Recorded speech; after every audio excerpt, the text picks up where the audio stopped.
No coração do Vale do Rio Uruguai está uma pequena cidade que preserva suas tradições com orgulho. Alto Bela Vista, em Santa Catarina, se transforma todos os anos para celebrar uma de suas festas mais importantes, o Querbe. Em Alto Bela Vista, o Querbe vai muito além da festa. É uma ocasião que une toda a comunidade. Quando vinha o Querpe, era sempre 3 semanas depois de Páscoa, o nosso Querpe, né? Sexta de manhã, carneavam um porco. Os meus pais ainda, né? Carneavam um porco, daí tinha uma gamela assim de madeira, né? Botavam a carne lá dentro, faziam salame assim também, morcilha. Isso tudo era organizado já em sexta. Sábado era de vez de fazer cuca e pão, né? Eu tinha uns 14, 15 anos, né? A gente já participava, a família, né? E daí a gente sempre se fazia um vestido novo, né? Pro Querpe. A gente enfeitava as casas com coqueiro, as igrejas daí enfeitava, né, com coqueiro, assim, flores. E também colocavam um coqueiro lá no meio do salão. E daí tinha os enfeites, que colocavam os enfeites de papel crepom, né? Aí tinha as bonecas de leilão, que eram bonecas feitas com uma garrafa de cerveja. Ela fazia o rosto dela, pegava, por exemplo, de um jornal, alguma coisa, aquele recorte da fotografia da pessoa, da foto, né? E colava ali, aí fazia um vestido, fazia tudo certinho, né? Mas era uma garrafa de cerveja, né? Aí tinha o Querpe era no domingo e tinha a segunda noite nas terça-feira, né? Quando eu vim com o pai no culto, e era festa de Querpe, o pai disse, hoje tu vai junto comigo. Era uma meninota, assim, acho que uns 8 anos. E daí nós fomos no culto e quando eu vi a banda, eu nunca tinha visto uma banda. Aquilo foi emocionante, né? A banda buscava e a gente caminhava até no salão. O salão antigamente era lá onde é que é a prefeitura atualmente. E daí se dançavam umas músicas, umas danças, e depois todo mundo levava seus convidados para casa. E daí era festa em família, né? Era a celebração da vida. E sempre tinha muitos fogos, né? E uma memória que eu tenho muito grande dessa parte aí, que meu pai era uma das pessoas que sempre soltava muito esses fogos, né? Então ele preparava perto do salão, e quando estavam chegando lá perto do salão, ele soltava esses fogos, né? E era sempre com muita alegria, muita animação. Então entravam todo mundo no salão, já estava tudo ornamentado, arrumadinho, bonito lá, com a boneca pendurada lá. E daí entravam lá e a banda ia se arrumando e dançavam algumas músicas, né, que tinha lá. Era uma alegria imensa, era aquela roupa nova, era ir dançar, tinha uma banda de música. Começava quando não era escuro, o sol ainda estava alto, começava já o Querpe. Ia de manhã até 5, 6 horas. Alegria e alegria e alegria. Tinha os bancos compridos, né? Num lado estavam as meninas sentadas, no outro lado os rapazes. Quando dava uma música, eles vinham e se tiravam a menina que eles queriam dançar, né? Com muita alegria que a gente comemorava o Querpe, porque daí dava comidas diferentes, talvez até dava um refrigerante que nunca tinha, né? Se fazia que nem aquele Spritzbier antigamente, né? Uma cerveja artesanal que se fazia em casa, ou era vinho. Uma coisa muito simples, né? Mas daí tinha frango recheado, pato recheado. Eles faziam muita sacanagem naquele tempo. Então não tinha, luz elétrica não tinha, né? Naquela época. Então cozinhavam tipo um panelão fora, as linguiças. Então eles, com uma taquara comprida, iam lá e tanto pescavam a linguiça como na cozinha, quando facilitava, espetavam uma cuca e roubava a cuca e a linguiça. Eu me lembro de uma noite que a gente participou, então senhores leiloaram, compraram aquele coqueiro e queriam levar para fora, eles podiam dar a volta dentro do salão com aquele coqueiro nas costas, quase se matavam. E daí a piezada, tinha uns malandros, né, que pegavam as folhas e seguravam, sempre puxavam os caras de volta, né? Era isso, uma festança. Aí em 97, né, quando virou município, aí meu marido assumiu como prefeito, né, e eu era, né, a secretária de Cultura, e daí mudou um pouquinho assim já a dinâmica, né, porque ele já foi feita escolha de rainha, que antes não era feito, né. E a comida, o que mais se mantém, que eu lembro que tem lá, é a realização do churrasco no domingo de meio-dia, que as famílias se reúnem, e a questão da cuca e da linguiça e da tripa grossa.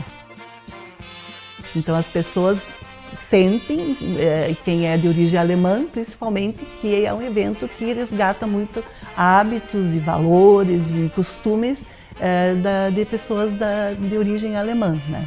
Por isso que eu sinto que as pessoas ainda valorizam bastante, né? Fui a primeira rainha do Kerp, aqui em Alto Bela Vista, lá em 97, não faz tanto tempo assim, né? Mas aquele primeiro ano, então, que aconteceu o desfile, foi todas as comunidades de Alto Bela Vista que foram convidadas a colocar uma candidata. Então, nós éramos em várias candidatas. E, incrivelmente, nós empatamos, eu e uma colega.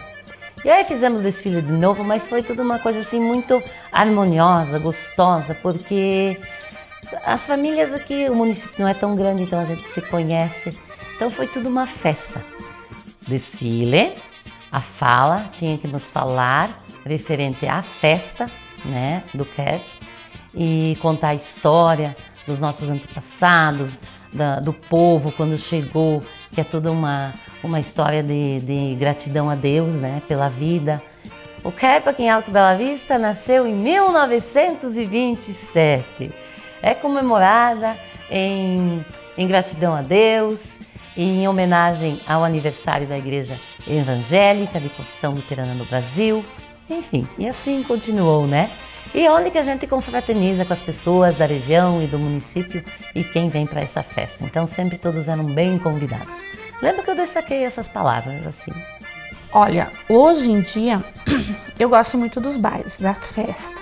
Gosto do baile no sábado, gosto quando tem o Kerp de rua no domingo. Mas hoje, desde que a gente começou a fazer o Kerp estudantil, eu vejo que a essência da festa a gente trabalha na escola. A gente então resolveu fazer o Kerp estudantil.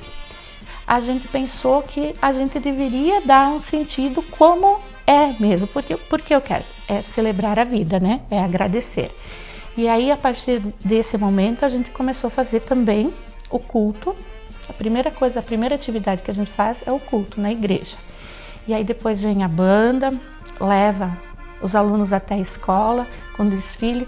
Como eu me lembro como era quando eu era criança, que saíam da igreja, depois de rezar, agradecer, a banda vinha, levava todo mundo para o salão e todo mundo dançava. Então, num primeiro momento, todos dançam polonese, e aí depois a gente passa para as atividades do dia.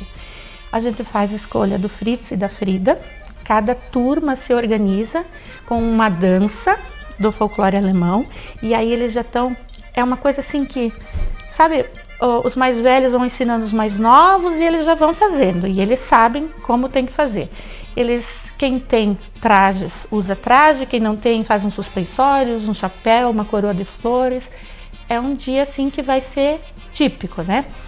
Aí, depois da escolha da rainha, então vem as apresentações das danças de cada turma.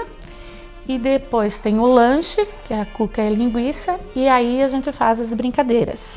Substitui-se o shopping metro pelo suco em metro e outras brincadeiras por aí que a gente já conhece também do folclore alemão.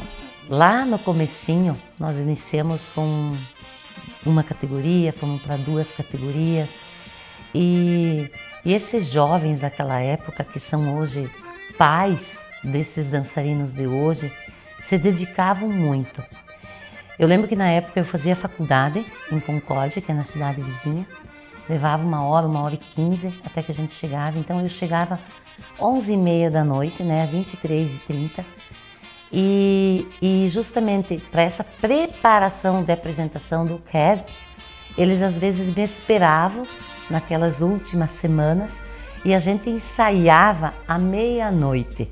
Mudou, né? Mudou bastante, porque no início, às vezes, acho que era de dia o KERP, né? Era com almoço e depois foi mudando. Aí era uma entidade que fazia, era o dono no caso, o ecônomo do salão. E isso tudo foi mudando, que daí nós agora, depois que foi construído ali o centro comunitário, aí foi feito o KERP entre as 4 entidades, né? No caso, a católica, a evangélica e a luterana e o conselho comunitário. Então a gente organiza o KERP agora com essas 4 entidades. Essa foi uma mudança que deu assim bem grande pelo início que era de uma entidade só, né? Assim, nos lanches a gente usa bastante tripa grossa, salame cozido, aí as cucas, né? E daí o cachorro-quente e pastel, né? Que seria só os lanches. E quando tem as jantas, aí sim a gente faz outros pratos também que são mais típicos, né? De alemães, né? Do KERP. O pessoal vem vestido, né? Eles usam a roupa típica de KERP, roupa assim, típica de alemão, né? Assim, então, assim, o pessoal preserva mesmo, porque o pessoal usa e faz mesmo acontecer, né? Com as roupas típicas alemãs. Mesmo que a gente viva no século XXI, a gente não pode deixar morrer as nossas histórias. Elas têm que ser contadas, elas têm que ser lembradas. E claro, a gente não vai viver a festa do KERP como era 98 anos atrás. Mas as histórias que são contadas por nossos avós, pais, que elas se mantenham vivas e que realmente o sentido de comemorar o KERP faça sentido para todas as pessoas, que é comemorar a vida, é celebrar as famílias, as pessoas. Então, nesse sentido, a comemoração. É falar para os jovens que eles não percam essa nossa essência, que foi trazida pelos nossos avós, pelos nossos bisavós, pelos nossos pais, que eles faziam tanto com tão pouco.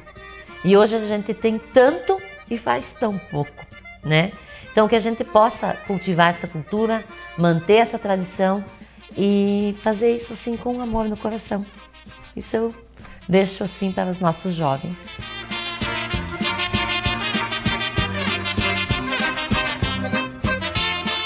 E assim, Alto Bela Vista continua a escrever sua história, preservando suas raízes e passando a tradição de geração em geração.